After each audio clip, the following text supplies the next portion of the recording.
திருச்செங்கோடு அருகே மூதறிஞர் ராஜாஜியால் தொடங்கப்பட்ட காந்தி ஆசிரமத்தை சுற்றுலா தலமாக அறிவிக்க வேண்டுமென பொதுமக்களும் மாணவ மாணவியரும் கோரிக்கை விடுத்துள்ளனர்.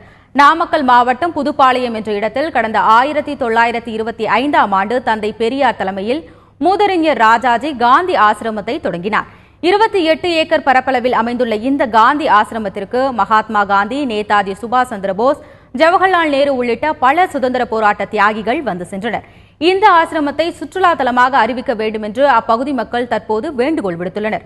கதர் ஆடை விற்பனையை அதிகரிக்க மத்திய மாநில அரசுகள் நடவடிக்கை எடுக்க வேண்டும் என்றும் அவர்கள் கோரிக்கை விடுத்துள்ளனர். இப்போ சிஎம் பிஎம் இவங்க ஆர்டர் போடணும். ஆர்டர் போட்டால் அந்த ஆர்டர் படி நம்ம ஒபே பண்ணி நடத்த முடியும். இப்போ எங்களுக்கு முடிஞ்ச வரணும். இந்த கதை காப்பாற்றோம்னா கவர்மெண்ட்டு எங்களுக்கு ஒத்துழைப்பு நல்லா கொடுக்கணும். கவர்மெண்ட் ஒத்துழைப்பு கொடுத்தாங்கன்னா நாங்கள் செய்ய முடியும். கவர்மெண்ட் ஆதரவு இல்லாமல் செய்ய முடியாது. கவர்மெண்ட் ஆதரவு கொடுத்தாங்கன்னா நாடாளுமன்ற உறுப்பினர், சட்டமன்ற உறுப்பினர், ஸ்கூலு, அலுவலர்கள் எல்லாருமே வாரத்துக்கு ஒரு நாளாவது கதவை போடணும் அப்படிங்கிற ஆர்டரை போட்டு செஞ்சாங்கன்னா எங்களை கதவை வளர்த்துறோம். தலைவர்கள் ராஜாஜி, காந்தி, பெரியார் நிறைய பேர் வந்திருக்காங்க. அவங்க தங்கின இடம் அப்படின்னாவே நம்மளுக்கு ஒரு உணர்ச்சி ஏற்படுத்தும். அது மாதிரி ஒரு இடத்த பராமரிக்காம இப்படியே விட்டுட்டா வருங்காலத்தில் இது அழியக்கூடிய நிலைமையிலேயே இருந்துரும். அதனால இதை நம்ம மேலும்